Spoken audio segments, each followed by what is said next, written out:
꽃은 항상 사람들을 더 좋고 더 행복하고 더 도움이 되게 합니다. 그들은 영혼을 위한 햇빛, 음식, 약입니다. 루터 버뱅크. 안녕하세요. 하루의 설렘입니다. 오늘은 식물학자이자 철학자였던 루터 버뱅크의 말 한마디로부터 인생의 깊은 깨달음을 나누고자 합니다. 짧은 문장 속에 담긴 이 말은 단순히 꽃의 아름다움을 말하는 것이 아니라 인간의 마음이 자연과 어떻게 연결되어 있는가를 말해줍니다. 루터 버뱅크는 평생을 식물과 함께한 사람이었습니다. 그는 1849년 미국에서 태어났고 정규 대학 교육을 받지 못했지만 자연에 대한 무한한 사랑과 관찰력을 가진 천재였죠. 그는 평생 동안 800종이 넘는 새로운 식물과 과일을 개발했습니다. 사람들은 그를 식물의 마법사라고 불렀습니다. 발명왕 토마스 에디슨은 그를 가리켜 나보다 더 위대한 사람이라고 극찬했고 헨리 포드는 그의 농장을 직접 방문해 가르침을 받았습니다. 하지만 그의 진짜 마법은 사람의 마음을 이해하는 능력이었습니다. 그는 꽃을 바라보며 이렇게 말했습니다. 식물을 사랑하는 마음은 곧 인간을 사랑하는 마음이다. 우리가 누군가에게 꽃을 선물하는 이유는 단순합니다. 그 안에는 말로 다 하지 못하는 마음의 표현이 들어있기 때문입니다. 감사의 마음, 미안한 마음, 혹은 사랑. 꽃은 말하지 않아도 그 마음을 대신 전해줍니다. 이처럼 꽃은 우리의 마음을 풍요롭게 만드는 영혼의 음식과도 같습니다. 그 향기와 색감은 우리의 감정을 정화시키고 생각을 맑게 합니다. 실제로 하버드 대학교의 연구에 따르면 자연 속에서 시간을 보내는 사람들은 스트레스 수치가 현저히 낮고 창의력과 문제 해결 능력이 더 높다고 합니다. 특히 러커스 대학교의 연구에 따르면 꽃을 보는 것만으로도 우리 뇌에서 도파민, 옥시토신, 세로토닌 같은 행복 호르몬이 분비된다는 것이 밝혀졌습니다. 심리학에서도 자연을 바라보는 행위를 플로리쉬 효과라고 합니다. 꽃과 식물을 가까이 할수록 사람의 마음은 안정되고 스트레스가 줄어들며 행복감이 높아진다고 하죠. 결국 꽃을 보는 건 단순한 취향이 아니라 마음의 영양 섭취인 셈입니다. 루터 버뱅크는 자신의 정원에서 하루에 몇 시간씩 보냈습니다. 사람들이 물었습니다. 그렇게 바쁜 분이 왜 시간을 낭비하십니까? 그는 이렇게 대답했습니다. 이것은 시간 낭비가 아니라 영혼을 먹이는 일입니다. 여러분도 하루 중 잠깐이라도 꽃 한 송이를 바라보는 시간을 가져보면 어떨까요? 그것이 당신의 영혼을 채우는 음식이 될 것입니다. 꽃을 본다는 건 단순히 예쁜 것을 본다는 게 아닙니다. 그것은 우리 마음이 잠시 멈추고 삶의 속도를 늦추는 일입니다. 루터 버뱅크는 식물 실험을 하며 이렇게 말했다고 합니다. 꽃은 침묵 속에서 나에게 인간의 마음을 가르쳐 주었다. 꽃은 소리내지 않습니다. 그러나 그 침묵 속에서 우리는 존재의 언어를 배웁니다. 매일 경쟁 속에서 살아가는 우리는 종종 있습니다.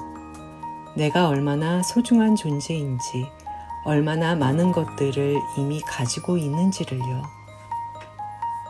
꽃은 그저 자기 자리에 피어 있을 뿐입니다. 누구와도 비교하지 않고 조급해하지 않으며 자신만의 계절을 기다립니다. 그래서 우리는 꽃을 볼 때 왠지 모르게 마음이 편안해집니다. 그 평온함은 우리에게 이렇게 말하는 듯합니다. 너도 괜찮아. 지금 이 모습 그대로 충분해. 버뱅크는 이렇게도 말합니다. 모든 꽃은 자기만의 시간표를 가지고 있습니다. 서두르지도 지체하지도 않습니다. 그들은 완벽한 순간에 완벽하게 피어납니다. 여러분도 마찬가지입니다. 당신은 지금 이 순간에도 보이지 않는 곳에서 성장하고 있습니다. 당신만의 시간이 오면 반드시 피어날 것입니다. 루터 버뱅크가 남긴 마지막 말, 꽃은 영혼을 위한 약이다. 이 말에는 인간과 자연의 깊은 신뢰가 담겨 있습니다. 우리는 아플 때 병원에 갑니다.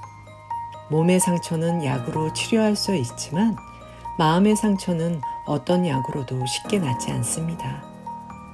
그럴 때 꽃 한 송이가 그 어떤 약보다 큰 위로가 되기도 합니다. 그저 바라보기만 해도, 향기를 맡기만 해도 마음이 조금은 부드러워지죠. 일본에는 산림욕이라는 개념이 있습니다. 숲에서 시간을 보내는 것만으로도 치유 효과가 있다는 것입니다.